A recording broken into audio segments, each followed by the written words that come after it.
بعد ما اتكلمنا المره اللي فاتت عن ازاي نحاول نحافظ على السن المتهدم ونحاول ان احنا نعالجه وما نستعجلش في خلعه، بس يا ترى لو كان السن متهدم ومتهالك بشكل كبير وغير قابل للعلاج واضطرينا ان احنا نخلعه، ازاي هنقوم بعمل تعويض للسن المفقود ده؟ وهل فعلا زي ما بنسمع من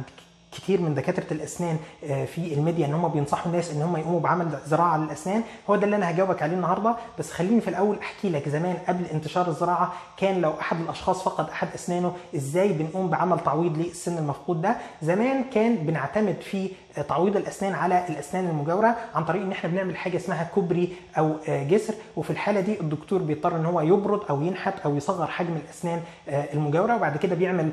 تركيبه عباره عن 3 تلبيسات او 3 طربوش لازقين في بعض او اكتر حسب عدد الاسنان اللي هو بيعوضها، وبعد كده بيحطها في المكان الفاضي فنقدر نغطي مكان المفقود من الاسنان. بس لما ظهرت الزراعه وانتشرت قدرنا ان احنا نتغلب على المشكله دي بشكل كبير من غير ما نعتمد او نرتكز على الاسنان المجاوره، وده لان الزراعه بتكون عباره عن جزء بيمثل جدر السن بيكون من معدن التيتانيوم بنثبته في العظم واللثه، وبعد كده بنغطيه بالكاب اللي احنا بنلبسه فوق الطربوش، وبكده نكون قدرنا ان احنا نعوض مكان السن المخلوع من غير ما نضطر ان احنا نأذي او نبرد اي حاجه من السنين المجاورين لمكان الخلع. تاني ميزه من مميزات الزراعه ان هي بتحافظ لي على مستوى العظم من الضمور والانكماش، ان احنا زي ما احنا عارفين لو احنا سيبنا مكان الخلع فتره طويله او حتى عملنا تركيبات هيظهر بعد فتره ان العظم تحت التركيبه بينكمش او بيضمر، فالزراعه بتحل المشكله دي وبتقلل الانكماش بشكل كبير. ثالث ميزه من مميزات الزراعه لو الشخص كان عنده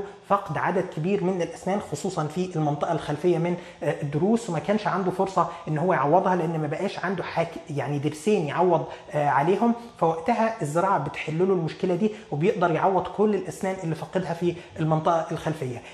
واخر ميزه من مميزات الزراعه ان يعتبر العمر الافتراضي ليها اطول بكتير من التركيبات خصوصا لو اتعملت بالشكل الصحيح. بعد ما كلمتك عن كل مميزات الزراعه، يا ترى هل الزراعه ليها مميزات بس من غير اي عيوب؟ لا طبعا كل حاجه ليها عيوب، بس هكلمك عن عيوبها ان شاء الله في الفيديو الجاي.